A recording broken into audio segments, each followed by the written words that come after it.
साथियों, मैं लोधी कृष्णा राष्ट्रवादी। चलिए आज एक विशेष इस खास एपिसोड में चलिए जानते हैं। आपको पता है चुनाव नजदीक है। 2024 की जो चुनाव की घंटी है वो कभी भी ट्रेन ट्रेन करके बज सकती है और आपके लिए एक युद्ध स्तरीय फिर से स्थिति बन जाएगी। और जो आम नागरिक है वो देखेगा कि इस साल जो पिछले 10 सालों से हमारे इस पूरे देश में क्या हुआ है, क्या नहीं हुआ है, विपक्ष ने क्या तैयारी की है और जो सरकार चला रहा है उसने क्या तैयारी की है। चलिए हमने एक पिछले 10 साल का एक मोटा मोटा खाका तैयार किया है जिसको राष्ट्रपति जी ने अपने अभिभाषण में सरकार की जो उपलब्धियां गिनाई थी और समय समय पर उनके भाषणों के माध्यम से वो सुनने को मिला था। चलिए ऐसे 8 चीजों की हम परख करते हैं जो 2014 से लेकर के 2019 तक जो खबरों में रहते थे और प्रत्येक व्यक्ति,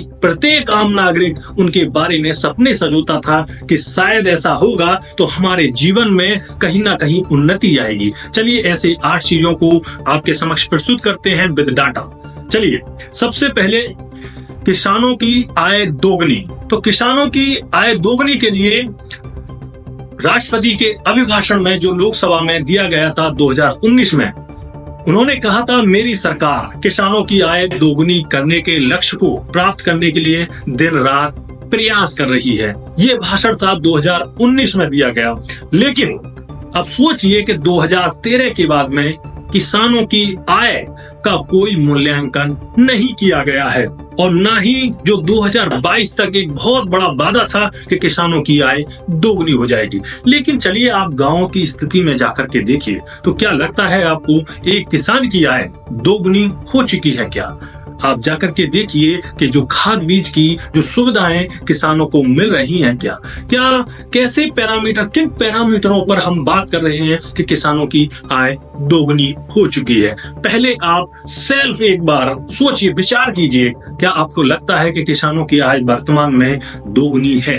पहला वादा। साथियों एक और डाटा निकल के आया कि 2022 में प्रत्येक दिन 30 किसान जो कृषि से जुड़े रहते हैं वो आत्महत्या करते हैं। यदि सोचिए किसानों की आय दोगुनी यदि हो गई होती तो क्या किसान आत्महत्या करते? चलिए दूसरा पॉइंट हमने जो लिया है वो है डिमोनेटाइजेशन का। डिमोनेटाइजेशन, नोटबंदी का। 8 नवंबर 2016 को वो दिन आपको बेखूबी याद होगा जब हमारे वर्तमान प्रधानमंत्री नरेंद्र मोदी जी बैठते हैं और 8 बजे कहते हैं कि आज के 12 बजे के बाद जो 500 और 1000 के नोट हैं वो बंद कर दिए जाएंगे। क्यों बंद कर दिए जाएंगे? क्योंकि हमारे देश में काला धन है। आतंकवाद पर रोक लगाने के लिए हमको विमुद्रीकरण करना है, नोटबंदी करना है और पूरा देश सड़कों पर आ जाता है, बैंकों के आगे लाइन में खड़ा हो जाता है। शायद आप भूल गए हों उस समय क्या स्थिति थी। याद करते हैं कि रात के समय से लेकर के दिन भर लाइन में लगा रहता था। लेकिन जब नोटबंदी संपूर्ण हो चुकी होती है तो 99.99% जो नोट है वो बैंक में पहुंच जाते हैं। यानी नोटबंदी का कोई इफेक्ट देखने को नहीं मिलता, ना काला धन ना आतंकवाद कम हुआ है, इसका कोई डाटा है। चलिए अगला देखते हैं। अगली जो बात की गई थी आपको पता होगा स्मार्ट सिटी मिशन कि स्मार्ट सिटी में शहरों को लिया जाएगा और पूरा भारत स्मार्ट सिटी तैयार करेगा। ऐसी 33 स्मार्ट सिटी को नामांकित किया गया था कि सबसे पहले हम इन 33 स्मार्ट सिटी को हम स्मार्ट बनाएंगे। तो सोचिए, चलिए अगर कोई आपको लगता है कि यदि कोई इतने वर्ष में 10 वर्ष में कोई स्मार्ट सिटी बन गई हो तो चलिए चलते हैं अपने बच्चों के साथ उस स्मार्ट सिटी में घूम कर आते हैं। कहीं ना कहीं अच्छा एक स्मार्ट सिटी हम भी देख करके आते हैं और किन पैमानों पर वो स्मार्ट सिटी बना है। लेकिन अगर बात करें, और ये जो भाषण दिया था ये 2016 में राष्ट्रपति के अभिभाषण में ये बात बोली गई थी। और अगर बात करें, लेकिन हुआ क्या है कि इनमें से अधिकांश सब प्रोजेक्ट लटके हुए हैं। उनको कितना फंड मिलता है और कितने ये जमीनी रूप ले चुके हैं। चलिए नमामि गंगे की अगला आपका एक और था नमामि गंगे, जिसमें 2000 करोड़ की बात की गई थी। एक बजट बहुत भारी भरकम था। लेकिन क्या नमामि गंगे को प्रदूषण रहित बनाने के लिए बड़े बड़े वादे और स्वच्छता के लिए 2019 तक का टारगेट रखा गया था कि 2019 तक नमामि गंगे के तहत गंगाओं का आप स्वच्छ बनेंगे। लेकिन बात करें जहां से हमारे माननीय प्रधानमंत्री हैं, बनारस से, अगर उसी की कंसंट्रेशन देखें, जो माइक्रो प्लास्टिक की कंसंट्रेशन देखें, तो सबसे ज्यादा 2014 के बाद में यदि कहीं की कंसंट्रेशन जो माइक्रो प्लास्टिक की है बड़ी है, तो वो बड़ी है आपकी बनारस की। तो चलिए कहीं ना कहीं आपको जुमला ही साबित हुआ। और बात आती है, अगला पॉइंट था नौकरियां और बेरोजगारी। तो आपने बड़ा सुना होगा कि 2 करोड़ नौकरियां प्रति वर्ष मिलेंगी।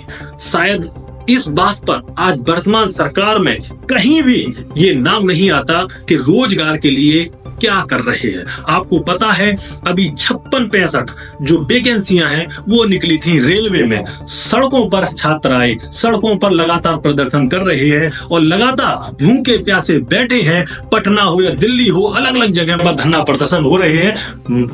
कहीं निकलनी चाहिए थी 1 लाख जॉब, लेकिन निकली कितनी है? मात्र 5600। वैसे आंकड़ा अच्छा है, क्योंकि आपको जब पता है कि हमारे प्रधानमंत्री जी का जो सीना है वो 56 इंच का है, इसलिए उन्होंने मिलता जुलता आपको डिजिट दिया है। चलिए आपको पता है। लेकिन अगर आंकड़े की बात करें तो 2023 और 24 का ये आंकड़ा है दिसंबर तक का कि हमारे देश में बेरोजगारी जो दर है वो 22 से लेकर के 24 साल के वर्ष के युवाओं की 45% आपकी बेरोजगारी दर हो चुकी है। और 42% जो 25 साल से कम उम्र के जो युवा हैं, जो पढ़े हुए ग्रेजुएट हैं, उनकी बेरोजगारी की दर 42% है। तो क्या जो एक अनुमान था कि हमारे देश में आने वाले समय में 7 करोड़ नौकरियां होनी चाहिए, लेकिन अनुमान है 2.5 करोड़ ही नौकरियां बन पाएंगी। तो चलिए आगे क्या होता है। नौकरियों का जो वादा था वो कहीं ना कहीं आज खाली वादा ही नजर आता है, जुमला। अगला परियोजना थी सागरमाला परियोजना।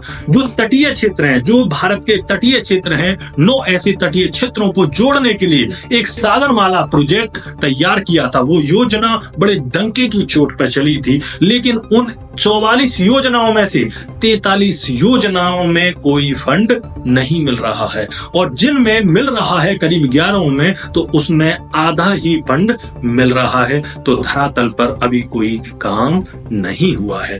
चलिए सागरमाला प्रोजेक्ट के बाद में आपने बड़ा जोर शोर से सुना था एक और बुलेट ट्रेन का। बुलेट ट्रेन के बारे में आपने सुना कि मुंबई से लेकर के अहमदाबाद तक बुलेट ट्रेन चलेगी, और बड़े जोर शोर से 2017 में उसका भूमि पूजन हुआ मुंबई में। मुंबई से लेकर के अहमदाबाद तक लोग बुलेट ट्रेनों में जाएंगे। बड़ा अच्छा सफर होगा, बड़ा अच्छा कार्यक्रम था। लेकिन क्या बुलेट ट्रेन जो 2017 में शुरू हुई परियोजना, जो 2022 तक कंप्लीट हो जानी चाहिए थी, जिसका बजट था 1.08 लाख करोड़, लेकिन आज क्या आपको लगता है वो बनकर तैयार हुई है? उसमें इतनी ढीली उसमें इतना फंड कम पहुंचा है, या कहे इतना धीरे से चल रही है वो बुलेट ट्रेन, इतना धीरे से कि जो 2017 से 2022 में कंप्लीट होनी चाहिए थी, अब वो कंप्लीट होगी लगभग अनुमानित 2027 में। तो बुलेट ट्रेन है, और वैसे भी भारत में बुलेट ट्रेन थोड़ा सा धीमे चलती है, और जो पैसेंजर है तो उनकी तो और भी धीमे चलती है।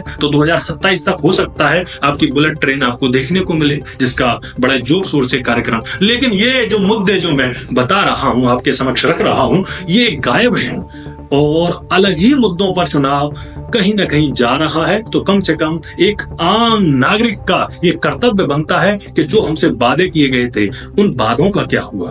क्या हमारे साथ में कहीं खिलवाड़ तो नहीं हुआ? तो इनके बारे में हमको जानना समझना चाहिए। चलिए एक और परियोजना, स्वच्छ भारत मिशन। बड़ा जोर शोर से डंका आपने देखा होगा, और कई बार सड़कों पर हमारे माननीय जी झाड़ू लगाते हुए मिले थे, और ऑब्जेक्ट था कि 2019 तक स्वच्छ भारत मिशन ये सफल होगा, और 2019 में जब हमारा स्वच्छ भारत बड़ा रूप ले चुका होगा और हमारा भारत स्वच्छ हो जाएगा, ये बात कही गई थी। और ये 2018 के अभिभाषण में राष्ट्रपति द्वारा इस चीज को संबोधित रखा गया था। लेकिन अगर बात करें कि वहीं पर 308 लोगों की मृत्यु हो जाती है 2022 में, जो सेप्टिक टैंक की सफाई यानी कि मल की सफाई कर रहे होते हैं, जबकि हाथ से मैला ढोना 2013 में ही प्रतिबंधित था, तो कहीं ना कहीं उसकी भी हवा निकल चुकी है स्वच्छ भारत मिशन की। अगर देखा जाए इन सारे पॉइंटों को अगर हम कवर करें, करीब 8 बिंदु ऐसे आपके समक्ष रखे हैं जो विद डाटा है कि इनका क्या हुआ। जो एक तरफ किसानों की आय, विमुद्रीकरण, और दूसरा आपका नमामि गंगे, सागरमाला, बुलेट ट्रेन, और ये इन बातों का क्या हुआ, तो कहीं ना कहीं पेंडिंग है और इस बात पर आपको विचार करना होगा।